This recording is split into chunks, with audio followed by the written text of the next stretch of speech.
Making money in a restaurant's a hard business. Tell me about that. How you can balance making money and chasing passions and like doing the right things for the city. It's tough, man. It has gone from me wanting to be like the best chef I can be to understanding, like I laid 71 people off in a day. Oh. 71 of my 82. Yeah, that ain't good.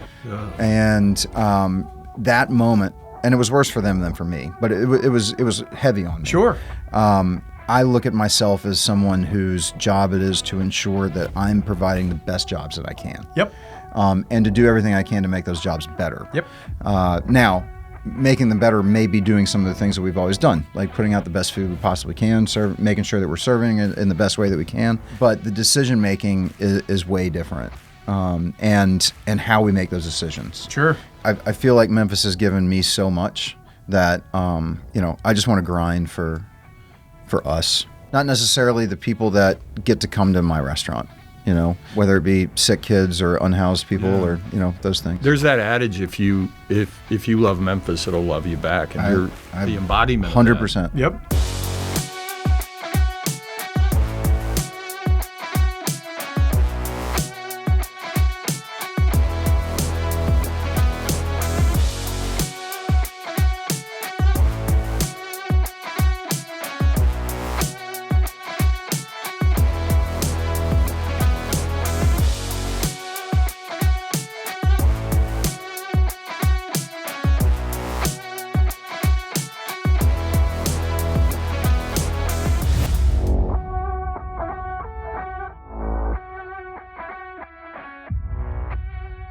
Hello, everybody. Welcome to the Where It's At podcast. Hey, guess what, guys? It turns out people like to hear good stuff about Memphis. We've done one episode and had a bunch of feedback from people that came out of the woodwork who've listened to this thing and thought, hey, what a great idea. So we're excited to be back. My name is Ja Morant. I'm the guy in the middle if you're watching. To my right, Alex Rasmussen. This is me. To my left, Mr. Greg Graber. Thank you. Good nod. Good nod. Nobody actually verified that we have the best hair of middle-aged men in the Actually, in this building. someone did. Somebody did? They were comments. Brandon Chambers, assistant coach at North Carolina State basketball. Not in the comments. Told me face to face. Yeah. I was surprised. I'm like, you're watching that in Raleigh. In Raleigh, North Carolina. Yeah. Listen, And I'm in the look at middle us. of growing my hair out. I had grown it long and then I cut it off because I was like, midlife crisis. What was I thinking? And then I missed the long hair. So I'm in this really weird You're in the phase. mid-phase. Yeah, it's hard. Listen, but you I can put still work into it. You can today, still grow 'cause it. It looks good. So looks good, man. Yeah, I didn't want to be that guy. So Wonderful. I put some product in I there. need a haircut. I'm Look just at going us to go out go. with that. I just wanted us to celebrate that again. We're 2 episodes in, and I just want to celebrate. We all have hair. We're changing it to the Great Hair Once Podcast. again, welcome to the podcast where we are talking about the awesome things about Memphis, culture, business, just really what's going on in the city. We are so excited to be doing this again and hanging out with each other. We do have a guest today. Later in the show, you're going to hear from Chef Kelly English. I'm the legend. English. Kelly Speaking English. of English, Unbelievable I'm going to speak guy. English. He's awesome. Has several restaurants in Memphis and a great person in the community who not only is a business owner and has restaurants, is incredibly active supporting the Memphis community. And we're going to hear from him later, hear all about what he's got going on and what he's got going on in the future. He might tell us the story when he didn't let Tony Parker in his I restaurant. hope I'm he does. going to ask him. I should hope ask he him. does. You think he'll tell us about it? I think he will. He plays it down. I've done that before in public. I've asked him that a few times. Yeah. Always plays it down. That's I a don't know business why. owner I trying to- Would yeah. you wear that on your sleeve? I though? would think so. I think maybe he's trying to get other NBA players to come into his That's a restaurant. good would do point. it again. That's a good point. But he That's what did. he's He doing. did it.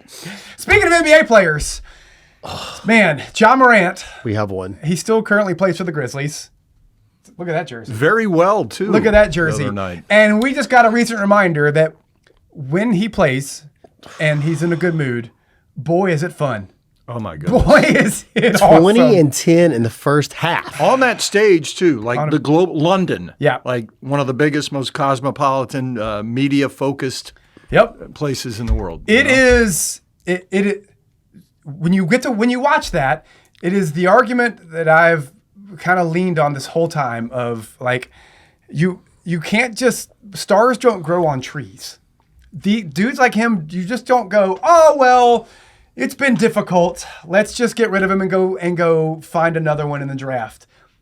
they've been here for 25 years, and before that they were in Vancouver, and this is the first one we've gotten in the draft. Yeah, it wasn't Big Country, wasn't any of those guys. It wasn't any of them. White chocolate. You can't just go get one. There's an argument if you trade Ja Morant, they may be good, but to have a superstar like that may not happen again in my lifetime. I think the rub is it's between the heart and the head, right? I know Alex had a great take on this. I'll let him get into it. But it's like his availability the last few years because of the injuries, the knucklehead stuff. And then you have what he did in London, and it's like, I want that, right? It's that. Because you have two different decisions to make here about Ja Morant. You've got the basketball decision, which is the take that I've had, which is like, well, the guy didn't play anyway. He's either been suspended or he's been injured or what. So, like, let's say you plug him in for Tyler Hero, or whatever. If Tyler Hero plays, like, okay, now you have production on the court that you're not getting when Ja Morant's sitting out or throwing a temper tantrum or in league suspension or whatever, right? But then there's like this cultural decision too, right? Which is like if you saw him come out, he's like, I wonder where I want to be. Look at my back, right? And he's got the Grizzlies logo tattooed on his back. So it's like he embodies Memphis. He's like the Kelly English of NBA basketball, right? Like, come from a different place and then end up being from here. Sorry, go ahead. No, it's the whole thing. If you love Memphis, it loves you back. Right? Absolutely. So. There's a lot riding on the shoulders of a guy who's 26. And as we've all discussed, there's not a lot of wisdom at 26. Like you can have a lot of life experience, but not a lot of wisdom at that point. And there just feels like there's been some sort of misunderstanding or miscommunication at some point between the organization and him or his team or his family or whatever it is that they have shut off. They've closed off some avenues that have created this kind of grievance to where even if he's healthy, he's moody or he just kind of quiet quits sometimes. And you're just like, what, how do we make this work? How do we get in the same room and make this work? And then you get a reminder of like, as moody and as miserable and as up in the air of any of this is, you get a reminder of that London game of like, this is why, this is the thing we all love. And you got like, I feel like doesn't even people on his stuff or in his side, do they not see that and go, hey man, you're a different person when this kind of joy is resonating out of you, and look at the joy that you create, how large that circle is of joy you create. I don't think he has those people. And I don't, maybe he doesn't, and maybe that's the issue. It doesn't seem, right? I don't know. But is part of it because in Memphis, we've never had a superstar like that. Other than we're big Tiger basketball guys back to our infant days, right? Yeah. Talk about Keith Lee, those guys, but this is a whole different level. This is different. So the fan reaction is really split. Yep. I would say it's 50-50, almost like the political sphere these days. Yep. Half of the fans want him gone because of the knucklehead stuff. The other half, this is a superstar. And hopefully there's a little bit of nuance involved. I don't know. There are days I want him traded, but there are other days, well, his trade value is not high. And there are other days, how could we trade him? He's a superstar. He's a superstar. I can't. Can I ask you a question? You're a mental performance coach. Yeah. This is something you do it for basketball teams. You do it for basketball players. First of all, put yourself in the shoes of a 26-year-old that's made $500 million. Like, I would probably be a high-level shithead. Yeah. If I had without made that without a doubt. What? Like, where do you find joy if you're Ja Morant? Where do you find peace when you're Ja Morant? Like, if you're coaching Ja Morant, what do you say to him? Where do you start? First of all, I tried to coach him. I know one of his handlers, one of his trainers, and Ja was not interested. Not interested in my stuff. My mentals are fine. I'm going to teach you mindfulness, how to breathe, how to be calm. Ja didn't want it. Okay.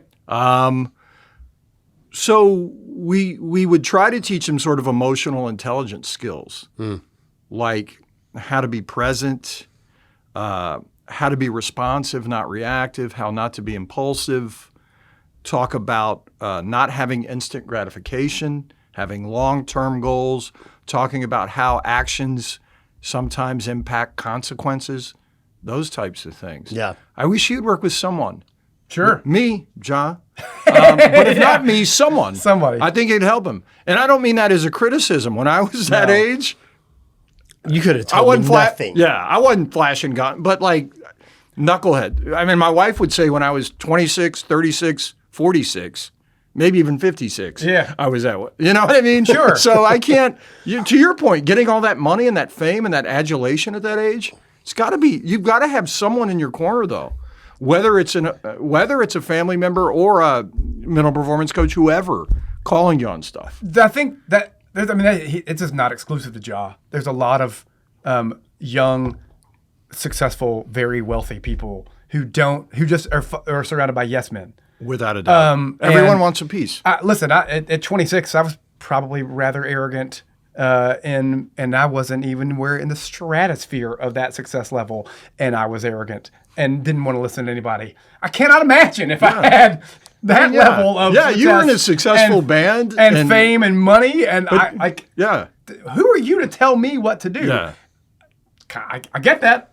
Except that there's a very visible and tangible difference in what he, depending on what his mood is, and what. There's no doubt, and we can all see it. Everybody can see it. And it's something wrong that the Grizzlies have done. I know Chelsea Day, their sports psychologist. She's great. Sure, she's worked with him. I don't know that for a fact. She wouldn't tell me that. He may not have a willingness to work with him. May not, but it's not to lack of effort on their part, I would say. There's zero NBA basketball players or upcoming college players that the Grizzlies could bring in that could replace Ja Morant. Oh, without a doubt. Not from a talent perspective, not from an excitement perspective, not from a just jersey sales perspective. And, the guy has like one of the best selling shoes ever of all time, right? And they're cool. If I were 2 decades younger, I'd sport them. Well, they're very cool. Yeah, even the Daily Memphian article that I guess that Drew Hill wrote that said he met Grizzly fans from 11 different countries. Oh, did you see? We're not having that without him. No, did you we're 3 big soccer guys. Yep. We always talk, off show about it. Like I'm a big Arsenal fan. Sure. My Arsenal guys were there like hugging him and getting him selfies. Greatest club in the world right now, arguably. And they're like, hey, Ja, look at this guy. Yeah, soccer guys got one of the jersey swaps with him. Yeah. Like that's not a thing that doesn't exist. I love Cedric Coward. That's not happening with him. Yeah. I think Cedric Coward's awesome. That's right. Like legitimately, he's awesome. You want to talk about a trade that has worked out? I agree. And it's going to work out for years to come. I think he's excellent. So let me pose this to you guys. Not Ja Morant. Should Kleiman be on the chopping block? Yeah. I don't think. You do think so? I do. For what reason do you guys think so? That relationship was the most important piece of his job. Yep. It's a great point. That's it. It's that simple. That's valid. Because you had built the roster. Like you got to make it work. We were in the Western Conference Finals. Yeah. 2 years ago. Yeah. 3 years ago, whatever it was now. Your job was to build on that. Yeah. To keep what you had in place and build on that. And it's all falling apart. Yeah. And that's on him. Yeah. So if Ja gets traded, if they have to trade him, I think Kleiman's probably behind him. The buck stops with him. It's got to. It's unfortunate. And I'm not trying to attack the guy. I'm just saying you had to figure that out. And part of it may have been Ja. But here's the best thing that could have happened to Kleiman was London. Yeah. The best thing that could have happened in this whole situation London was a what gift happened to everybody. It does muddy it up though, because what if really, it's just an extension? Makes a divorce go in slower motion. What was your your analogy? It is kind of like a divorce, like a couple getting divorced, and then the ball is moving. They've already filed the paperwork, but then they just happen to have a great night. Maybe some love. A little adult time together, and they're like, "This was amazing, and we've had a great day together and a great night. Why can't we just do this more often and every day?" And the answer is, well, yeah. Why can't we? We would be great together if we could do this every day. Whatever those grievances that made you not get along in the first place, they're probably not going away. I'll be honest with you though. What if the grievances that have caused them to not get along together is money? What if it's he wants a contract extension, and the Grizzlies said, "Hey, you have to play games. You have to actually play literally in the games." I mean, from a business perspective, that's not. Yeah. And if you're not going to play in the games, we need you to play in the games. Yeah. I need to be a star. I need to not be like a cancer on the bench and be emo Ja. I am certain that if he goes to Miami under Pat Riley, that his star will never burn brighter than it has here in Memphis. I would say and that. did here I in would say Memphis. that too. I would also. There's say nowhere to go from here. So it's Ja. a coach too, then obviously, right? I think the coach is a huge problem with him, obviously, and I think originally Ja was okay with it, but hindsight being 2020, you look around the room and he hadn't figured it out. You know who I would love? A Doc Rivers type. I think that's like the a only dad move. type. I think that's the only move. You know? I mean, yeah. Monty Williams. Michael Malone's been sitting out there for a minute. Brown. Yeah. Something like that. Who's a tough coach. Yeah. What about LeBron? Can LeBron come coach? Player coach. Player coach. Can we get He's LeBron 45 and years old. Bronny? I do not agree. I mean, I don't want Bronny. I don't agree that you that's a deal breaker. to treat necessarily everybody on the roster the same. Of like everybody gets equal shots. Let's get everybody involved in the offense, kind of thing. I feel like the rest of every other NBA team goes, hey, we're going to play our best guys the most minutes. We're not going to put a minutes restriction on them. We're going to give them the ball and let them do all the scoring. This is not an equal opportunity offense. Yeah. This European guy is coaching soccer stuff. Yes, it's an equal opportunity. We're going to restrict your minutes so you have more energy in. But what if, like, as a player, I'm not built to have more I already think I'm playing as hard as I can play. Mm-hmm. So by you saving minutes off me to make me play with more energy because I'm not playing so many minutes. Well, already think I'm playing hard. And minutes are money. You want me to play harder than what I think I'm already playing? Yeah. So minutes are money, right? Yeah. You don't get your minutes, you're not getting your stats, and your so contract's what are we talking not about by that? That's the thing of like when we lose close games, so and so played. And the other team played 38 minutes, and our best player played 29. And you're like, yeah, but he should have been playing harder in the last 2 minutes of the game because he had fresher legs, except he already thought he was playing as hard as he was before. Right. So how is he going to play harder because he has more legs? I think oops, we lost. Yeah. We've done a lot, and we've done a lot of that this year. We've done a lot of losing at the end, a lot of blowing of 15, 16, 20-point leads. I've been there for a lot of them, and it's hard to watch. It is hard to watch. And Ja is a moody basketball player, both to our advantage and our disadvantage, and that's why I asked you about the mental performance. To your point, your question, you can use that mercurialness or moodiness of him to your advantage. A coach or someone who knows how to work that. Sure. Kind of manipulate that. And I say manipulate not from negative connotations, but massage that in a positive way. At the professional level, a lot of coaching is the management of egos. Oh, without a doubt. That's really what it is. And now college, sadly, because of the NIL. Sure. You know, I mean, how many timeouts do you see where the coach stands at midcourt while an assistant is on the whiteboard? Yeah. It's because the head coach's job is to manage the egos. Without a doubt. And push the right buttons. And I don't know that we've had an excellent button pusher since Lionel Hollins. I loved, and I'm biased because I worked with the Grizzlies back then, I loved Dave Yeager. Yeager, I'm a big Yeager guy, sure. man. Yeah, we've had good coaches that we've run off. You look at Bickerstaff, and some of these guys have gone on to do just fine. Yeah. Here's what I would say right here in this moment is that this was, again, the best thing that could have happened to the Memphis Grizzlies was for him to have this kind of glow up in London. Sure. Yeah. And from here, I think if you can just let all the stuff die down, hey, we couldn't get you traded, sorry, but we love you. Yeah. And we're going to build everything around you so that this never happens again. Yep. You don't like the coach? Fine, he's gone. You don't like the front office? Fine, he's gone. We need you to play games. Who's consulting or who's the mental performance coach of the coach? Right. Be like, is this stubborn approach working for you and Josh? Right. Is that what can we do differently? That's right. Sure. Be smarter, be more mature. You're the adult. Get him to play. That's right. It's your job. Absolutely. That's right. That's right. Absolutely. All right. Well, that was fun. Ja Morant, stay in Memphis. In the meantime, there's been some cool stuff happening. There has been, and you were there in person, right? It's like the luckiest thing I've ever been a part of. I don't even know how you. I have not heard any details on how you pulled this off. Insane. But I would like to hear all about it. Yeah. I think I was at a Grizzlies game or somewhere anyway. Yeah. And I get a text from my buddy Corey Likens, who runs Minglewood Hall. Yep. Shout out, Corey's an incredible producer here in town, does all kinds of amazing events, has for years. We went to Holy Rosary together, so we go way back. And he texts me and he says, shout out Holy Rosary. Holy Rollers. And he said, I just got word that the Black Keys are playing at Hernando's Hideout. Now, that sounds like fake news. When I started hearing that, I was like, that's not real. Yeah. And this was like what a cool place the for Black them to Keys play. didn't and I never even heard of Hernando's You hideout. never been there? It's Not a before I great. stepped in there. Oh, buddy, that is all vibe. Have you done chicken shit bingo there? Yeah. I've never even known of the Oh, place. it's a great place. But what a venue. What a venue. The place is incredible. And we couldn't even get in at first. We show up and Boo Mitchell's standing outside the door like letting it is. I'm like, Boo, like, you know, I shot a video for you for Terry back there. He's like, I don't know who the fuck you are. He's like, so like I'm doing everything I can, but I'm not giving up. Yeah. I know that the Black Keys are in there. Like Sure. I'm getting in. We got in. Somehow got in. And sure as shit, there's the Black Keys who I've seen play with like 100,000 people at Monterey before, playing in a room of like 150, What was the 200 occasion? people. Were they like Why did they do this? They shot a video.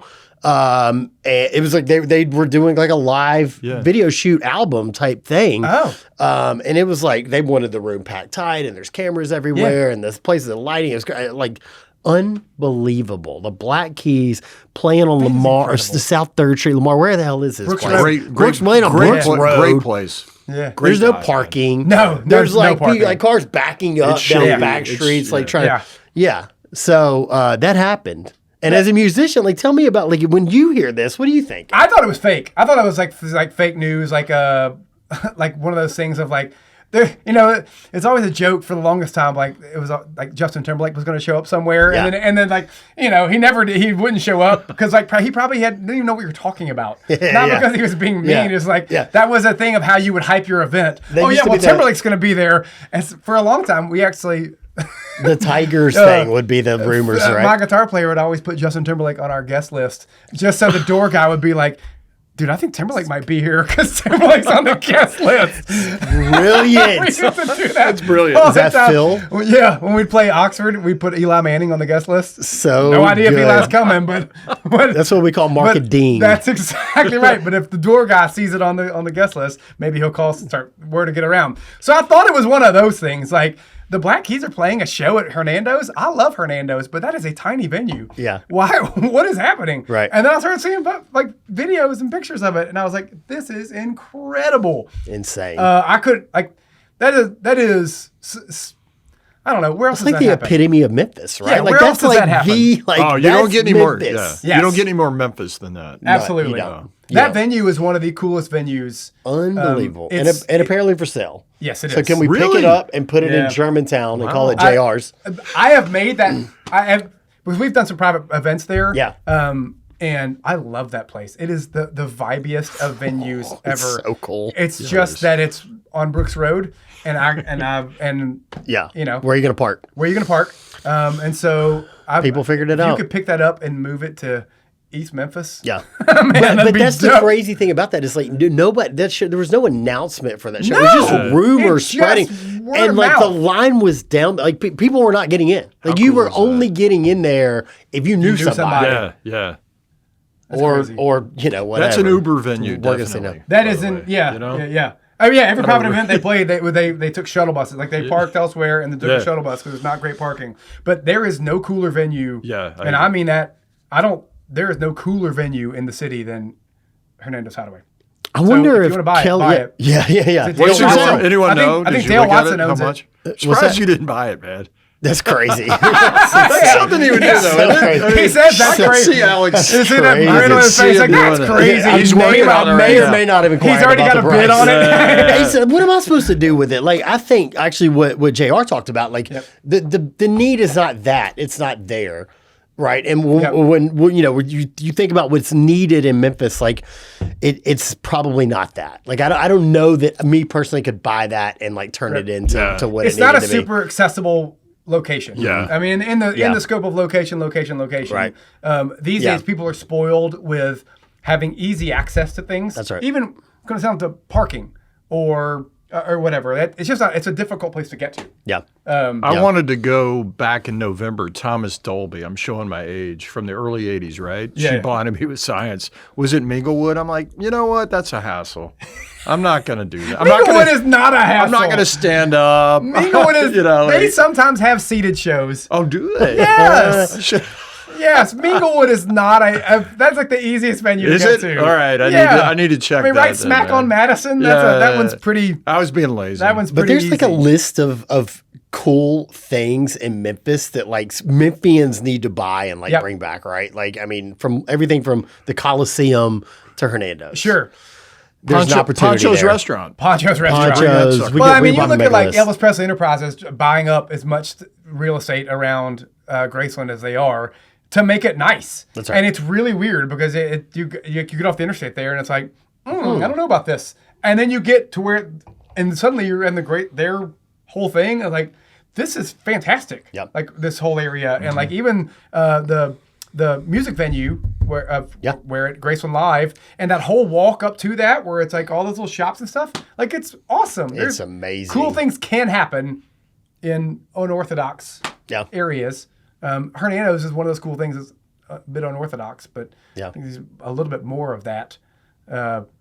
I hope that venue finds a way to survive because it is the coolest. It's got some cool people involved. There's some folks from Austin, Texas. But that is the fun kind of stuff that is like, Memphis has cool, fun stuff happening all over that people just need to support and be aware of. Do you feel like tourists often see that or find that before us native Memphians do, like Europeans or because they're doing cool stuff, and you'll see them in a restaurant or something. They're like, "You ever done this or this or that?" Oh, absolutely. Like, I don't know what you're talking about, but it sounds great. I feel like that is the like as a Memphis native, that is a thing. You're truly from Memphis if you've never been to the including Graceland, including at Graceland. the top of the list. Like it's underutilized by the locals. Yeah, the only place that every Memphian has been to is Gibson's Donuts. 100%. Without a doubt.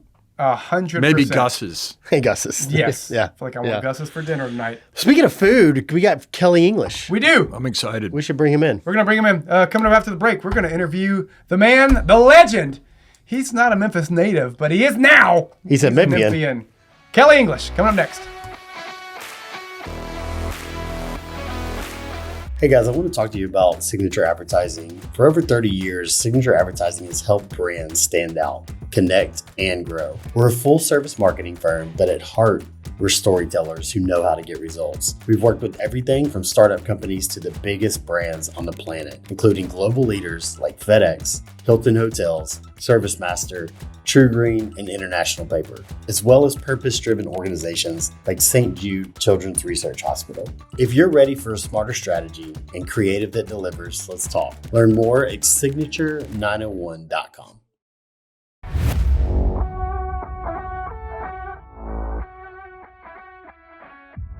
Welcome back to the Where It's At podcast. We have a guest. Greg, can you do us the honors of introducing our guest? Yes, sir. Thank you. I am delighted to have our good friend Kelly English here. He's a chef. Do we have to say yes, chef? No, never. Every time we talk to you.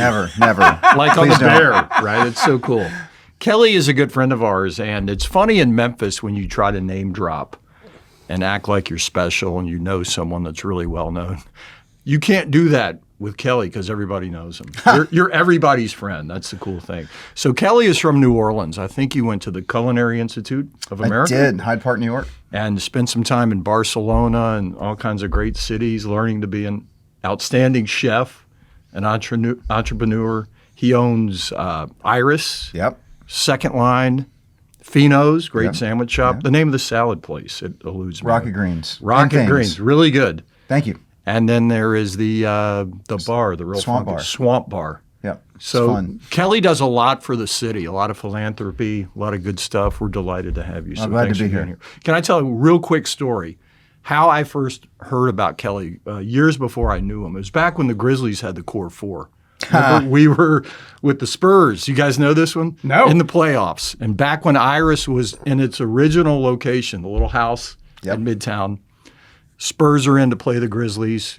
Tony Parker tried to have a flex, the famous Spurs former point guard, French guy. Hall of Famer. Tried to get in. Kelly told him, no, we're booked for 2 weeks.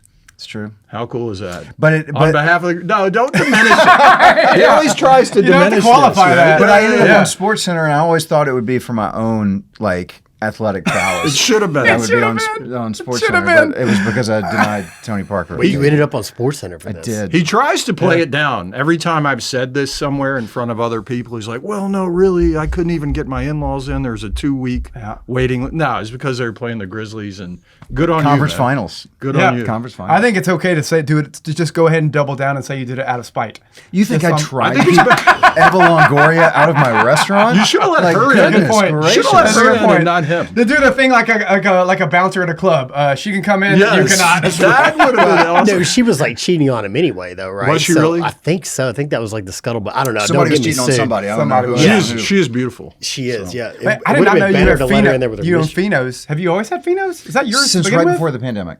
Oh, okay. Finos been around for a long. Longer than I've lived here. Is Finos the one that like you never knew when it was open? It would just It's kind of still that way. It seems to be. It's got that I don't mean that like funny as of thing. recently. I mean like when I lived in Midtown, I would be like, let's go to Finos, but you never really knew. That's true. It was just like a gamble. Sometimes you show up and it would be open and awesome, and sometimes Some it'd be things- noon and you'd be like, okay, I can't get in there. And it matches your mindset. If you live in Midtown, you're usually in that state too. You don't know where you are either, exactly right? right. So it's That question still persists, though. I promise. I hear it all the time. Is it open? When you have, I like that. Like, but just keep the rep going. That's when right. you have a rep, that's perfect. Why mess that up? All right. So you're from New Orleans. Grew up in New Orleans. Grew up in New Orleans. How did you end up here? Well, so I grew up in New Orleans. My junior year of high school, Okay. my parents, my family moved to Baton Rouge. Had that not happened, I would have gone to LSU, and I certainly wouldn't be sitting here right now.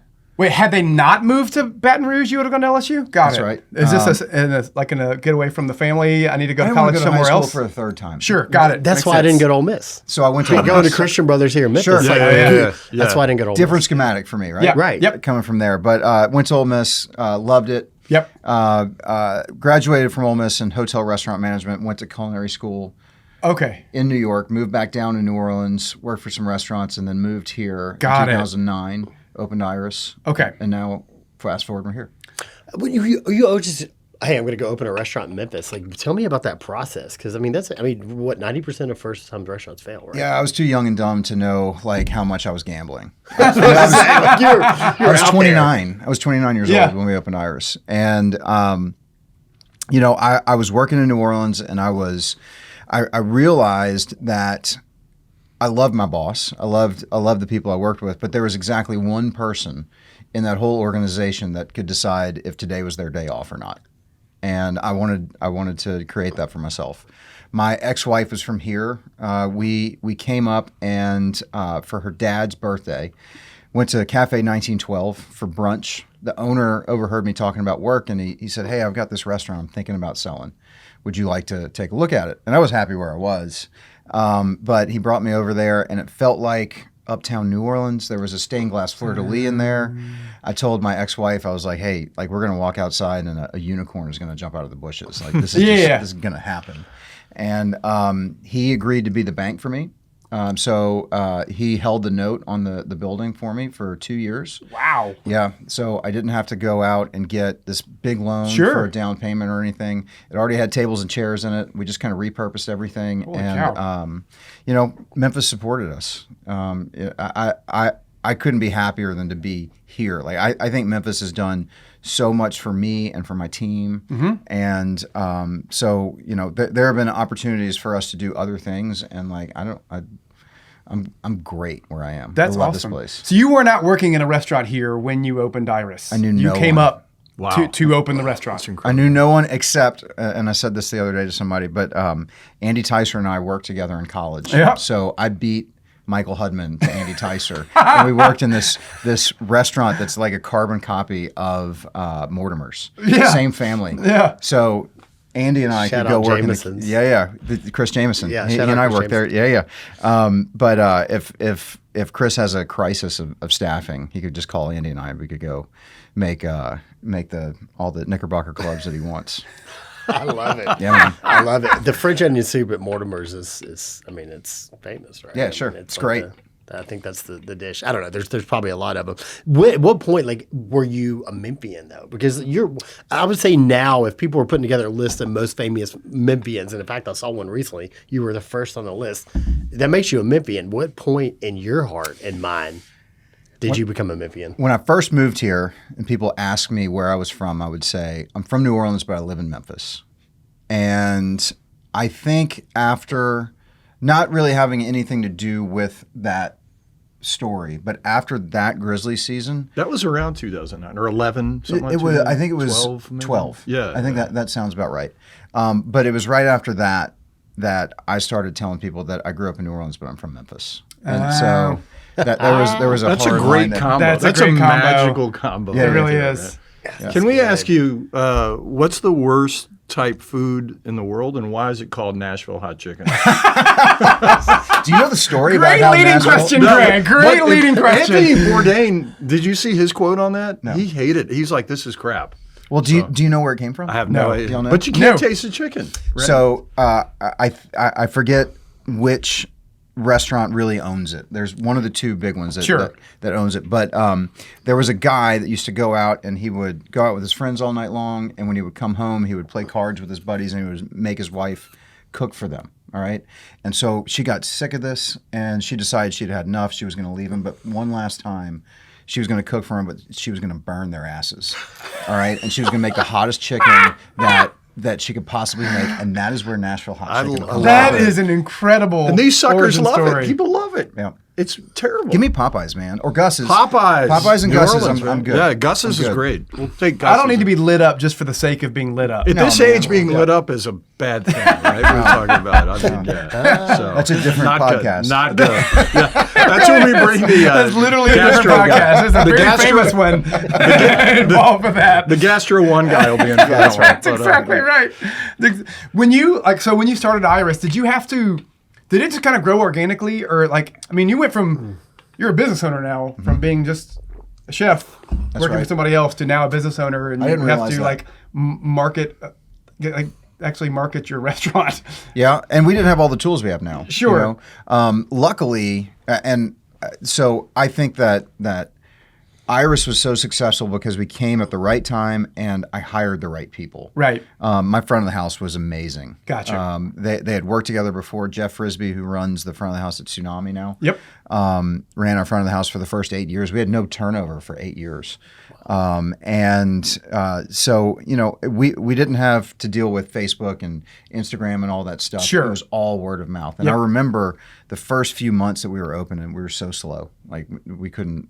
I would walk out on the porch of Iris, and I'd look at the Applebee's that was full, and I'd just be like, Did I make What am I a doing wrong move? I here, could be at man? Applebee's right now. You got to go. I should have just Potato opened skins. an Just Apple. walk over to Right, Applebee's right. and hand out gift cards. Shout out to coupons. Riblets, and then we got our first review in the commercial appeal from Jennifer Biggs. Yeah. And Oh, everything she was changed. great, man. Yeah. She was We good. were kind of really charmed. As soon as something would stop wearing off, something else would happen for us, and I really credit my team and our guests for that.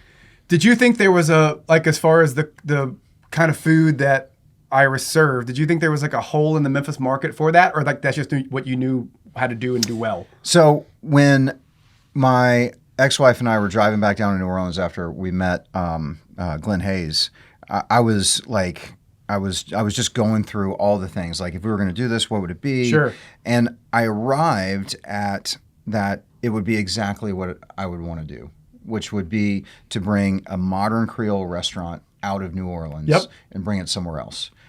Cooking from the heart, not a tourist version of what New Orleans food is. Sure. Not blackened food. Yeah. Nobody's blackened food at home. Like, that's not your mama cooks for you. No. Like, I like blackened food, but nobody's doing that at home. someone accidentally burned a fish and almost wiped out a whole species. That's where blackened food comes from. It's true. I did not know that. Nothing wrong with it. But we really wanted to have an honest representation of what cooking in New Orleans in the early 2000s looked like, and I think we achieved it pretty well. That's fantastic. Yeah. I like that. It's a pretty amazing story. When you think about the Memphis food scene, where do people get it wrong about the Memphis food scene, and at what point did it kind of shift from this isn't just a barbecue city anymore? I mean, it's almost like a culinary capital of the South a little bit. I mean, in some ways So people ask me what Memphis dining is like when I get out of town, and they're really surprised for me to say diverse. Like we have a very diverse dining scene. I mean, you can go to multiple African restaurants. You can go to a litany of different Latin American restaurants from different principles. You can go into tried and true soul food restaurants here. You can go here and there, and there's all kind of different fanciness. And we've got Danish chefs, and we've got French chefs, and we got all these different people doing different things. And what I think is really cool about Memphis is that I think all of us recognize that nobody is traveling to Memphis to eat at any one of our restaurants. Right. You know, I came from New Orleans where it was really cutthroat and everybody wanted to do this and that and put other people down.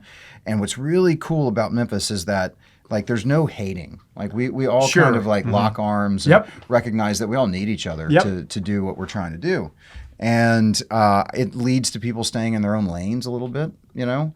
I don't think anybody's trying to rip anybody off. In the ways that they write their menus. Actually, I'm going to give you a funny story real quick. One of my favorite pranks that I've ever pulled in my restaurant, Andy Ticer was coming in with his wife for their anniversary, and I went online and looked at their menu, and I rewrote their entire menu, but not in Italian, in like French Creole, and I printed it and I put it in their menu, and I watched from like around the corner at him trying to like he opened the menu and he closed it and he opened it and he closed it, and he's trying to figure out like who did this first. Because now he's panicked, like thinking maybe he ripped you guys off. I walked over to the table and I was like, hey, just flip that page over. I was like, man, I didn't know what was going on. It was funny. That's a great prank. What are your give me favorite restaurant in Memphis? I know you that you don't own. Since you own half of them, one that you don't own. Like I really, what is your what's your to expand on that? Your favorite nice place and your favorite this is this is inexpensive food. I want this is not fancy. This is a counter service or whatever it is. If I had a buddy come in town and I wanted to take him to a few places, and I was picking him up from the airport, we would go to Pop's Tamales in Orange Mound, and then we would go to Payne's Barbecue. Yes, sir. Right after. It would include a stop at Las Tortugas. Yes, sir. Right? Yeah. Which is I will call that my fancy place. Yeah, okay. Sure. All right. Hey. Legit based on price alone. $32 a side. And you know what? Price. Worth every cent. It's so good. Value and price are not the same thing. That's a good point. And we would probably hit Dim Sum King. Oh, that's so good. Have you guys done that? No. Summer off Oh, it's awesome. It's so good. They roll those carts out with it's awesome. It's really? Yeah, and get your driver's license. The amount of good food on Summer Avenue is... it's ridiculous. It's an ethnic enclave. It really is. 100%. It's kind of like this weird thing when you tell somebody, where should I eat? Just pick a place on Summer and you'll be happy. Do you guys remember, are you old enough to remember Ito's, the Japanese place on Summer? Really good. Yeah. I remember Nagasaki. I think that's still there. God, you get still smoky going in there, right? But it was good. Oh, so good. That was my summer. That was great. So good. It was an affordable Benihana, really. Yeah, it really was. Right? You know? Sure. It really was. I think we went to Zach's birthday party there. Nice. We'd be left alone. It was his engagement party. He wanted to have his when he got married. He wanted to have his engagement party at Nagasaki. I took a lot of dates there back in the day. That's so good. Yeah. I would love to know, because I know what my stance is on this as a customer. What is your stance on sending food back if it's not right? I mean, I want you to have it right. And there are times that people have sent food back. Yeah. That I've tasted it. That you're that's crazy. Well, that's exactly where I want it, and they don't prefer it. And they don't like it. That's cool. Oh, got it. Yeah, I have no ego with that. Gotcha. Get the F out of my restaurant. I know. Well, Tony Burger. I am very much. I don't send food back. I'm just going to grin it and bear it. I'll just leave. What is your line? Like, certainly you've sent something. If it gave me, literally the order was something I did not order, or it's cold. Like if I ordered a salmon or whatever, and you brought me tilapia, I'd be I didn't order that. Steak cooking incorrectly. Only if it's way over. No, if it's too under. Okay. Like if it's I like a medium steak. Okay. If it is bleeding on the plate, then I'm like, I can't do my steak that. Sure. I need a little bit more on that. If it's overdone, no, I won't eat that. I want you to leave happy. That's my goal. Yeah. So the last thing I want is for someone to not to be like, I don't like this. I'm not sending it back, but I'm going to tell everybody else about this and not him. Sure. I don't want that. Do you like that? Do you feel that way as a business owner or a chef or both? Oh, that's a good question. I don't know how I'd feel if I wasn't paying the bills. Yeah, that's like if you were just a chef and I didn't like it, but like you're still getting your paycheck no matter what because you don't own the place. Would you have a different? Would you be like, dude, screw this guy? Would you have more of that feeling? I hope not. Yeah, okay. I can't put myself in that perspective. And so that. I guess that's part of why if I know I'm talking to the owner of the restaurant, well, then I may be like, listen, dude, I'm so sorry, but this is not it. If I'm just talking to like a waiter and a chef I'd be like, I'm just gonna eat this because I'm who can, like. Did you work in the restaurant industry at some point? I did, yes.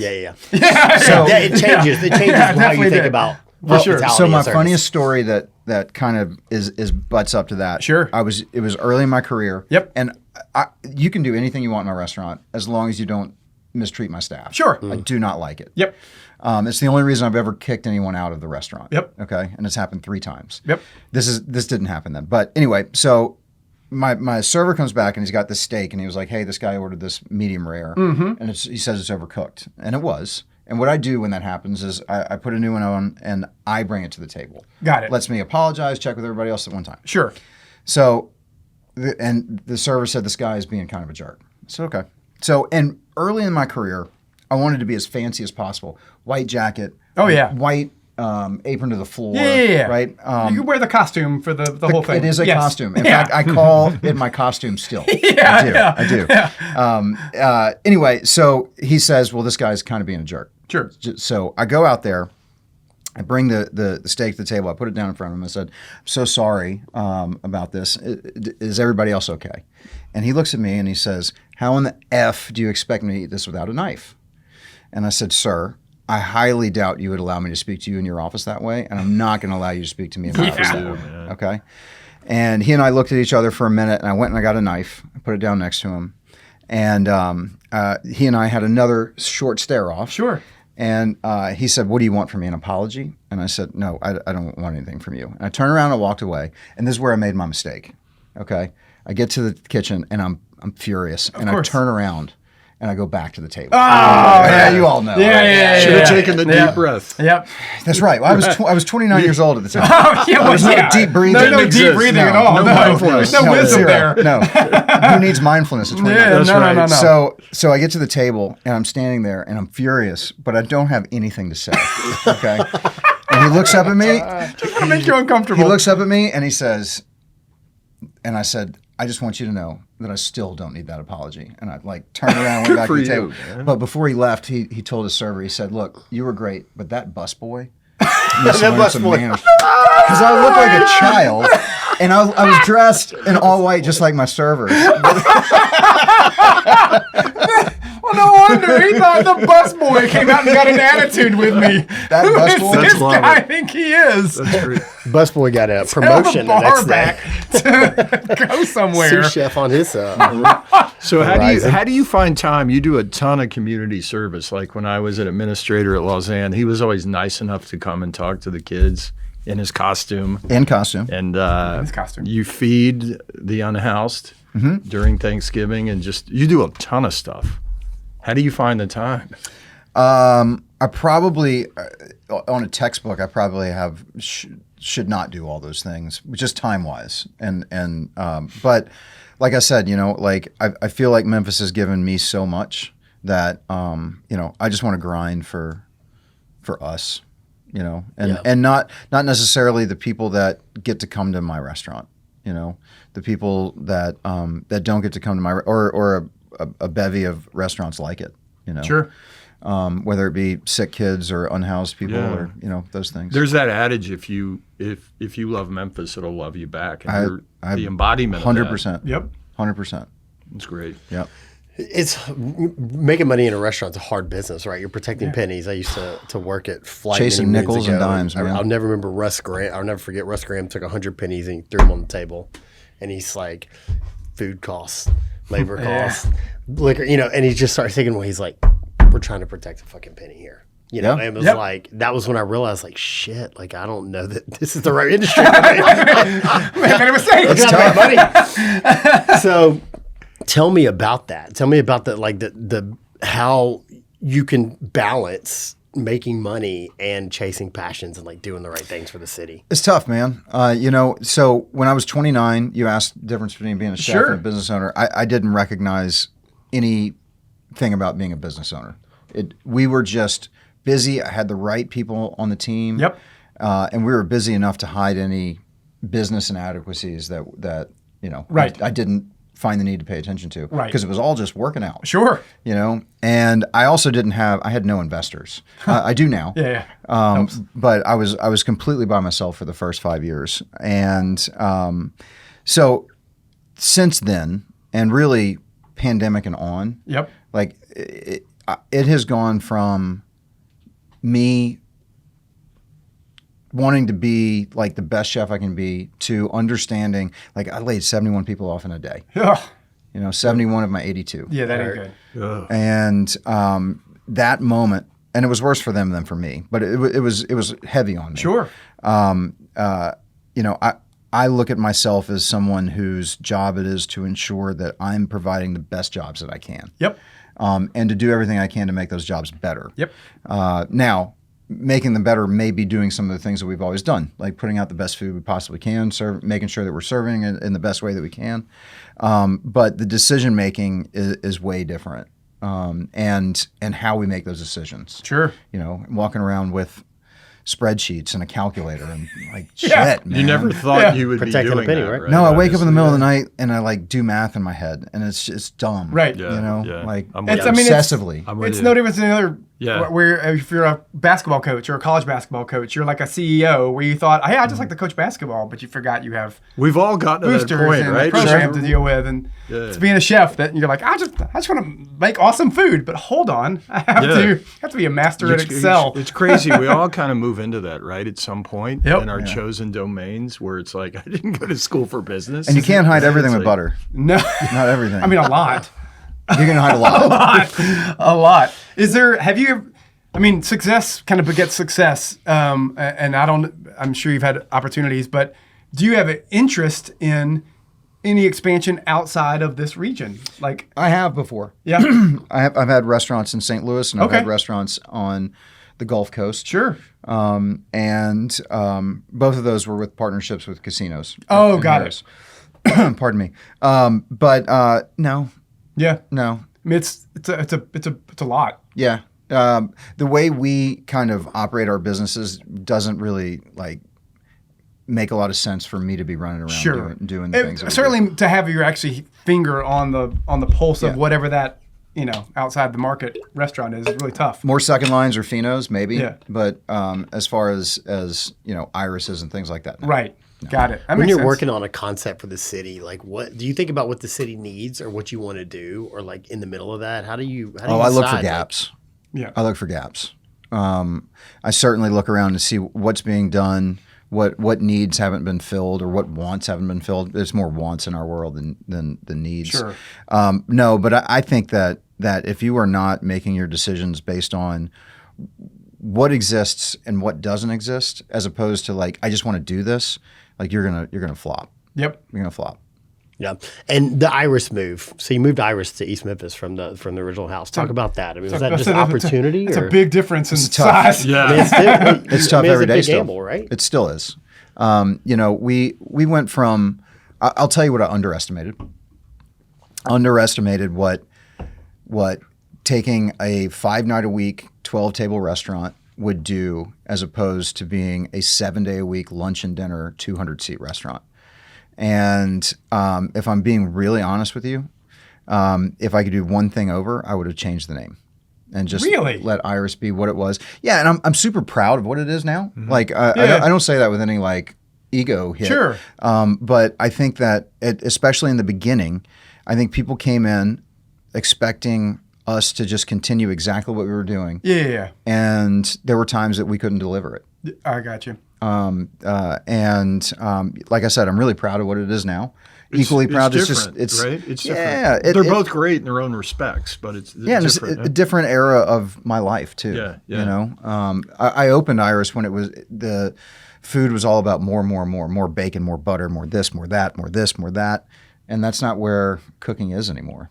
It just isn't. Have you guys done the Tuesday night oyster night at Iris? No. Unbelievable. Is it Murder Row? Murder Point. Murder Point oyster. Unbelievable. Yep. Best oysters ever. It gets busy in there on Tuesdays too. Do what? It gets busy in there on Tuesdays. Yeah, it does. Yeah, you got to go early. Yeah. So talk to me about the culture in your business, because you said you didn't have turnover for 8 years. Like that hospitality versus service, taking care of, pandemic. Like, how do you create such a great culture where people love you? I mean, you got raving fans. It's a huge piece of your business. Well, we work really hard. Our model is for ownership to be present. And that's not everybody's model. Some things work for other people. I really like to lead my team with a good mix of words and actions. I think that culture is very important. It was difficult though. We didn't have any turnover for 8 years, and then all of a sudden we had a lot. Yeah. We had one key, Jeff, that's at Tsunami, who I love. He and I are friends, and there's nothing I would ever do for him. But when Jeff decided to leave, we had some turnover, and it was more painful than I think it needed to be. And some of that was trying to hold on to everyone for too long. Like that's one thing that I've kind of recognized is that we've got all these kind of compartments of team members, and you can't just kind of like a football team. Like there is a salary cap. It's my revenue. Right. 30% of my revenue is my salary cap. The pennies, right? What we want to do, and this is something that has served us very well when we hire people. We tell them that our job is to prepare you for your next step, whether it be with us on your own or for someone else. And if someone comes to me and they say, hey, look, I don't want to leave, but I got this opportunity. I'm like, what is your opportunity? And they'll tell me, and I'll say, you should take that. Right. Or you should not take that. And this is why. Sure. But what I want to do is have a business where no matter who is there, talking about culture, no matter who is there, the river flows the same way. And I want to have good turnover, not bad turnover. Good turnover means that we're putting people in leadership positions in other companies. That's what I want to do. Yeah, it's a hard thing. How to build a culture. I mean, you're clearly doing successful at it, but how to build a culture nobody is every day, but I mean, in general, to not have turnover for 8 years, and then circumstances happen that you do, but to have that consistency as long as you did, and you can break it all the way down to the model of like a Chick-fil-A franchise. There is a culture development there that thing is going to run a certain way, and you, as a consumer, what to expect. 1,000,000%. To where, and you think, well, what's happening? Why doesn't every other fast food franchise go, hey, what are they doing? Maybe we should try to do the same thing, because it's also clearly worked on as from a business standpoint of you can't drive down Poplar. That's exactly right. You have to get in the middle lane. So it's working because you know what you're getting in the efficiency. I wish TSA would hire Chick-fil-A to consult for them. Chick-fil-A or the DMV. Sure, it's delicious, but there are other fast food restaurants that are also delicious, but don't do the kind of business that they do. It's and not I think it's Popeyes. No difference than looking. It is not Popeyes. It is not Popeyes. And kids love it. My stepkids have told me that my chicken sandwich is mid. It's no Chick-fil-A. That's ours. They're rage baiting. It's no Chick-fil-A. No allowance is That's sweet. tough. That's crazy. Tough. Yeah, but I bought the knockoff from Costco. It's good. Yeah, that's right. What do you think makes Memphis like the people of you're as a Memphian? Like, what is it about the people of Memphis that's just so different than the other places you've gone? I think they're honest. Yep. I think. I came from New Orleans, where I think that people are really quick to tell you to F off, right? And I don't think Memphians are that way, but I feel like you're going to get exactly what you give here, and that's universal, whether you're Fred Smith or whether you are, a brand new hire working, at FedEx. Like, whatever you give, you're going to get. And the way to climb things in this town is to give more and more and more, is to give yourself more and more and more. This is actually an interesting question. I'm glad you asked that. And I would like your take as well as everybody's take, because it just came up in a situation for me last week, and that how would you sell the city to somebody who is considering moving here versus Middle Tennessee versus East Tennessee? And I don't mean just Nashville. I mean literally, they're like, we just love Tennessee, and we're looking at homes, and we like the kind of home, we like the homes and the price point in around the Memphis area, but we're from Utah. Why should we move to Memphis? And I would love to know what your sales pitch would be. What your sales pitch would be. Like, what is different about here than is different than moving to just, Thompson Station outside, or Franklin, or Knoxville? Memphis is ready for impact. That's what we say. So that's what we've been saying, man. Memphis, like when someone comes here to like brace for impact. We're ready for a we glow are ready up for here, it. right? We're the next. We've been saying there was Atlanta, Austin, Nashville. I think Memphis is next. Well, one thing I love about Memphis is I feel like Memphis is the coolest kid in school in a good way, because like we don't need anyone to tell us that this is a badass place, because it just is. The Memphis AF. Like shirt it is, mentality, it exudes a confidence that that doesn't need a bunch of pats on the back. We're the bad kid in the corner of the state. That's right. That's right. Memphis is its own state. Mm-hmm. I mean, it's really I wouldn't put it in Arkansas, Tennessee, or Mississippi. Isn't it crazy? Yeah, totally different. It's very different. Do you have any like stories like that embody this idea that like Memphis is just different? I mean, you see it all the time. You've been all around. So like, is there something that just sticks out at you that you're like?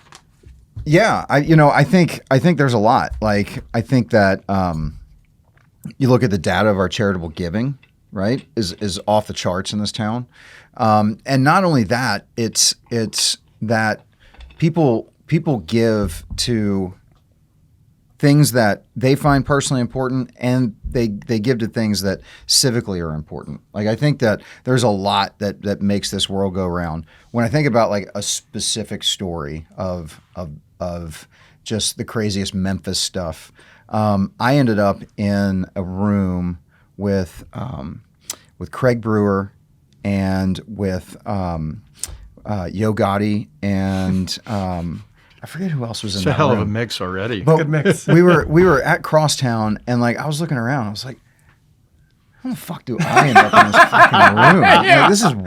Yeah. Like only in Memphis, yes, man. Only absolutely. in Memphis. True. And I think that Memphis, maybe not historically, but I think that on a more recent level, I think that Memphis really only looks down to like put its hand up to help you up.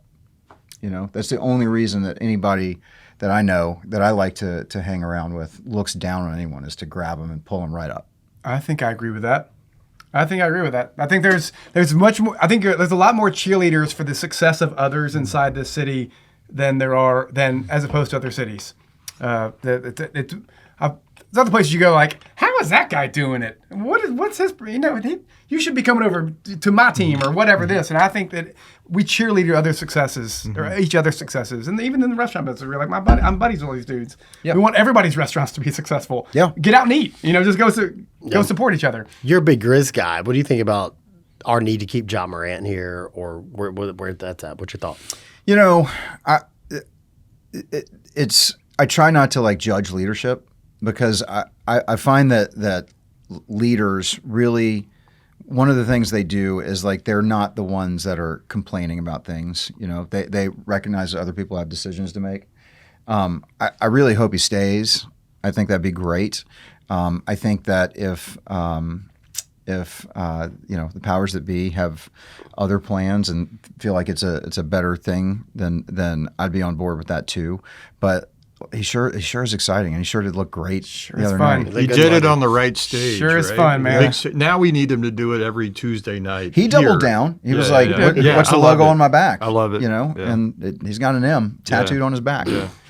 Sure. I mean, yeah. I mean, can't say he's being cryptic about where he wants to be. If you're going to say, unless he's saying something behind closed doors, I think that's saying it right there. So I hope, buddy, I'm with you. I hope they make it work. Yeah. Me too. Yeah. Hope they make it work.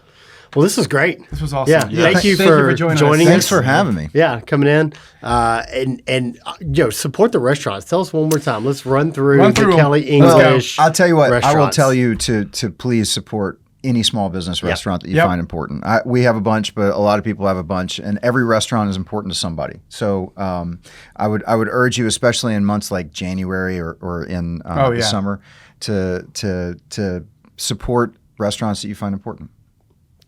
Well spoken. Well said. Fantastic. You know what? I'm going to ask you right now, because I can, because I'm sitting right beside you. My wife and I struggle to go out to eat a lot because she has a gluten allergy. Yeah. And so that eliminates a lot of restaurants we used to eat at 10 years ago that we don't anymore. How's the gluten menu here there at Iris for date night? I need some more places to take my wife on date night.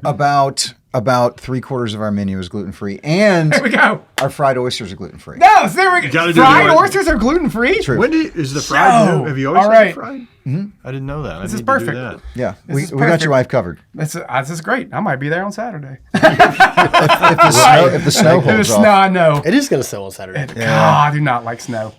I don't want any part of that. Don't like snow. One drop of snow, I close. Everything closes. And sadly, the airport closes, and I'll get snowed in. I'll be stuck in the Bronx. So there are worse places to be snowed. There are. Yeah, I'd rather be in Brooklyn than the Bronx. That's true. Yeah, that's true. But they can move you around there. Subway. Yeah, they know how to do it. They know how to do it. Well, thank you so much for coming on, man. This has been a blast. Thanks for having me, fellas. Absolutely, Cali English, everybody. Go eat. We've got good stuff. It's the best. It's the best. Yeah, love it. Big fan. Thanks, fellas. Thanks, Kelly.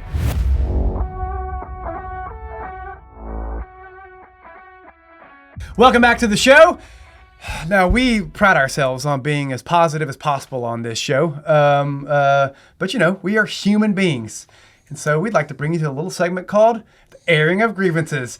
Greg Graber, start us off. I'm excited. I always have a lot of grievances I can talk about. But, we're going to be positive about Memphis. So instead of me bitching about something, let's just say this is an area of improvement we can work on. Mm-hmm. So like you guys, I travel a lot for work, always flying around. I always notice, more so than other cities, something we can do better. When we land in Memphis, the plane, people get up. They do that everywhere. You get the butt in your face. You're sitting there. It's so disgusting. But people in the back break line, and I can't stand that. There's a system. Worst. And I'm that guy when we're at the Memphis airport, I'm like, excuse me, you see all the other people up there? There's a system here. Where are you going? It goes out by rows. They're trying to get to hell. Yeah. Because they're the first in line. Those people are going to be the first in line in hell. I had a young man tell me, well, I don't have a bag. I'm like, well, that makes no difference whatsoever. Doesn't matter at all. It takes 2 seconds to get the bag down. So you talk it out with them. So let's do better Memphis.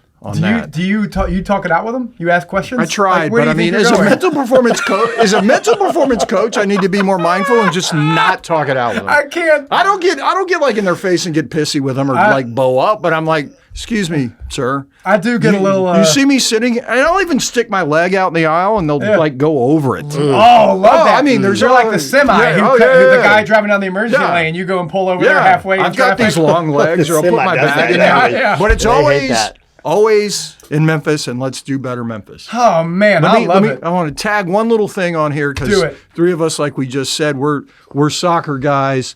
2 Memphis soccer legends recently passed away, and I want to give a little respect to these guys. Growing up, I was a big Memphis Rogues fan. Oh, yeah. On my birthday, I won't say what birthday it was because I'm going to age myself out.